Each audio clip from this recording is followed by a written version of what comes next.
दो कहानियां सुनिए, एक यौन शोषण की, दूसरी फ्रॉड की। दोनों कहानियां असली हैं। पहली, जगह मुंबई, तारीख 14 मार्च।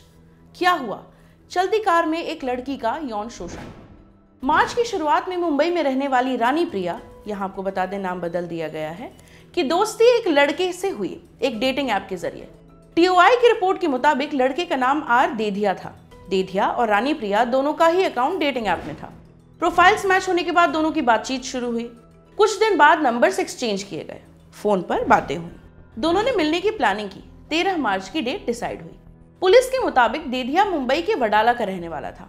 उसने रानी प्रिया को मुंबई के चेंबूर में एक रेस्टो बार में बुलाया। रात के 10:30 बजे दोनों मिले। थोड़ी देर बाद देधिया ने कहा कि उन्हें बांद्रा के किसी पब चलना चाहिए। दोनों देधिया की कार में बैठे और बांद्रा पहुंच गए। पब में देधिया ने बियर पी।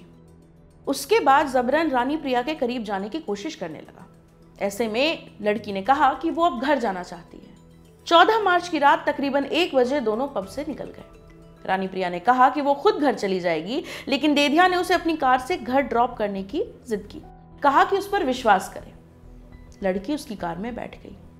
कुछ दूर चलने के बाद देधिया ने रानी प्रिया को जबरन अपनी तरफ खींचा और किस करने लगा। अश्लील तरीके से छूने लगा, कपड़े उतारने की कोशिश करने लगा।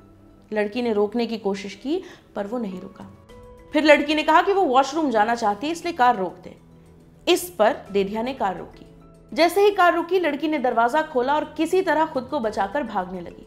देधिया गाड़ी से उसका पीछा करने लगा। थोड़ी देर दौड़ने के बाद लड़की को एक चर्च के बाहर एक बाइक सवार पुलिस वाला दिखा। उसने पुलिस वाले को हाथ हिलाकर रोका। जैसे ही देधिया ने देखा कि रानी प्रिया पुलिस से बात कर रही है, वो तुरंत फरार हो गया। पुलिस अधिकारी ने लड़की की बात सुनी और उसे बांद्रा पुलिस स्टेशन जाने को कहा, जहां लड़की ने देधिया के खिलाफ पुलिस में शिकायत दर्ज करवाई। पुलिस ने बाद में देधिया को उसके घर से गिरफ्तार किया। उसकी उम्र 29 साल है। रानी प्रिया ने पुलिस को यह भी बताया कि फोन पर की गई बातों से देधिया उसे समझदार और पढ़ा लिखा लगा था। फिलहाल देधिया पुलिस की गिरफ्त में है। दूसरी कहानी, जगह बेंगलुरु, तारीख जनवरी 2020 से मार्च 2020। क्या हुआ? लोन देने के नाम पर एक औरत से 6 लाख रुपए लूट लिए गए। 36 साल की तलाकशुदा रक्षंदा, यहां आपको बता दें नाम बदल दिया गया है, ने एक मैट्रिमोनियल वेबसाइट पर अपना अकाउंट बनाया। जनवरी में उसकी दोस्ती 28 साल के एक लड़के से हुई। लड़के का असली नाम मंजूनाथ था। उसने राहुल के नाम से अपना अकाउंट बनाया था। टीओआई की रिपोर्ट के मुताबिक मंजूनाथ ने अपनी प्रोफाइल में खुद को बैंक मैनेजर और तलाकशुदा बताया था। रक्षंदा जो थी वो बिजनेस करती थी, उसे कुछ पैसों की जरूरत थी। उसने ये बात मंजूनाथ को बताई। मंजूनाथ ने कहा कि वो उसे 70 लाख रुपए का लोन दिलवा देगा। लोन की प्रोसेसिंग फीस के तौर पर कई इंस्टॉलमेंट्स में उसने रक्षंदा से 6 लाख रुपए ऐंठ लिए। पैसे मिलने के बाद वो रक्षंदा को इग्नोर करने लगा। वो समझ गई कि कुछ तो गड़बड़ है। उसने पुलिस में शिकायत की। छानबीन हुई तो सच्चाई सामने आई। सच्चाई ये थी कि मंजूनाथ तलाकशुदा नहीं था, बैंक मैनेजर भी नहीं था। वो बेरोजगार था, 3 साल के बच्चे का पिता था। मैट्रिमोनियल वेबसाइट्स पर उसने अपनी फेक आईडी बनाई थी, जिसमें वो खुद को तलाकशुदा बताकर औरतों से बातें करता था। मंजूनाथ इस वक्त पुलिस की गिरफ्त में है। दोनों ही घटनाएं ऑनलाइन डेटिंग ऐप और ऑनलाइन मैट्रिमोनियल वेबसाइट से जुड़ी हुई हैं। दोनों ही घटनाओं में औरतें किसी ऑनलाइन प्लेटफॉर्म के जरिए लड़के के कांटेक्ट में आईं, बातें हुई, लेकिन सामने वाले बंदे की नीयत वो नहीं जान पाई। इसी वजह से एक यौन शोषण का शिकार हुई तो एक धोखाधड़ी का। ऐसी घटनाएं हिला देती हैं, इसलिए ऑनलाइन डेटिंग या शादी के रिश्ते देखते वक्त कुछ बातों का हमेशा ध्यान रखना चाहिए। नंबर 1, अपनी पहचान न छुपाएं। अगर आप डेट करना चाहती हैं तो नकली आईडी ना बनाएं। इससे सामने वाले के साथ धोखा होता है। आप खुद भी वैसे इंसान से नहीं मिल पाएंगी जैसे कि आपको तलाश है। इससे सिर्फ गलतफहमी बढ़ती है और नुकसान होता है। सीधे सीधे अपना फोन नंबर ना दें। अगर आपको डेटिंग ऐप पर कोई अच्छा लगता है तो सबसे पहले उससे बातचीत करिए।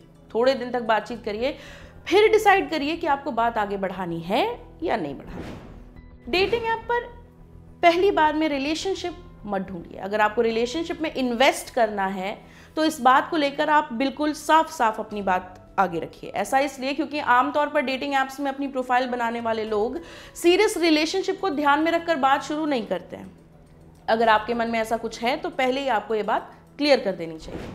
अगर आपको डेट तो करना है लेकिन आप नहीं चाहती कि मामला डेटिंग से आगे बढ़े तो ये बात भी आप साफ साफ बता दीजिए। अपनी पर्सनल बातें डेट पर शेयर मत कीजिए शुरुआत में, वरना इसका गलत फायदा उठाया जा सकता है।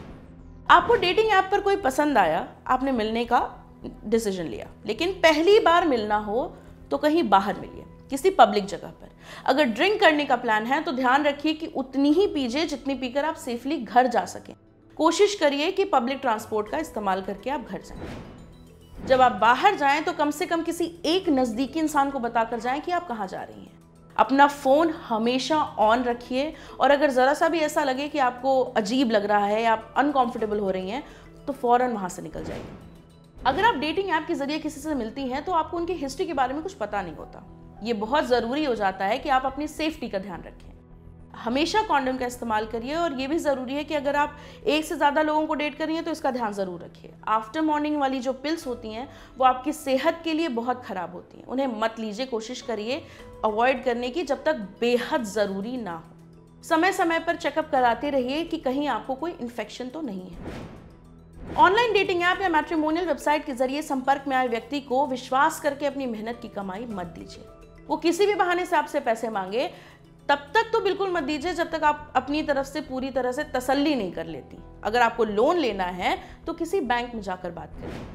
किसी के ऊपर भी फोन पर की गई कुछ बातों के आधार पर पूरा भरोसा मत कीजिए। अगर आप मैट्रिमोनियल वेबसाइट पर मिले व्यक्ति से शादी की प्लानिंग कर रही हैं तो ये अच्छे से पता कर लीजिए कि उसने अपना काम और फैमिली को लेकर जो आपको जानकारी दी है वो सच है या नहीं। कोशिश कीजिए कि व्यक्ति ने खुद को जिस शहर का रहने वाला बताया है वहां पर अपने किसी परिचित से उसके बारे में पता करवाइए। जिस ऑफिस में काम करने वाला बताया उसे क्रॉस चेक करिए। ये दोनों तरफ से बात चलती है, लड़के के लिए भी और लड़की के लिए भी। ये कुछ प्रिकॉशंस हैं जो आप ऑनलाइन डेटिंग ऐप और मैट्रिमोनियल वेबसाइट्स के जरिए रिश्ते बनाते वक्त ले सकती हैं। अब गारंटी तो किसी चीज़ की नहीं हो सकती, लेकिन अगर आप इनको फॉलो करेंगी तो काफ़ी हद तक धोखाधड़ी का शिकार होने से बच सकती हैं। नमस्ते, मेरा नाम है प्रेरणा और आप देख रहे हैं और नारी। ये वीडियो आपको कैसा लगा हमें कमेंट सेक्शन में ज़रूर बताइएगा। अगर आप ये वीडियो फेसबुक पर देख रहे हैं तो हमारे फेसबुक पेज और नारी को लाइक कर लीजिए। अगर आप ये वीडियो यूट्यूब पर देख रहे हैं तो हमारे यूट्यूब चैनल और नारी को सब्सक्राइब कर लीजिए। बेल आइकन प्रेस करना मत भूलिएगा। इस तरह हमारे सारे वीडियोज़ और उनकी अपडेट सबसे पहले आप तक ज़रूर पहुँचेंगे। बहुत बहुत शुक्रिया।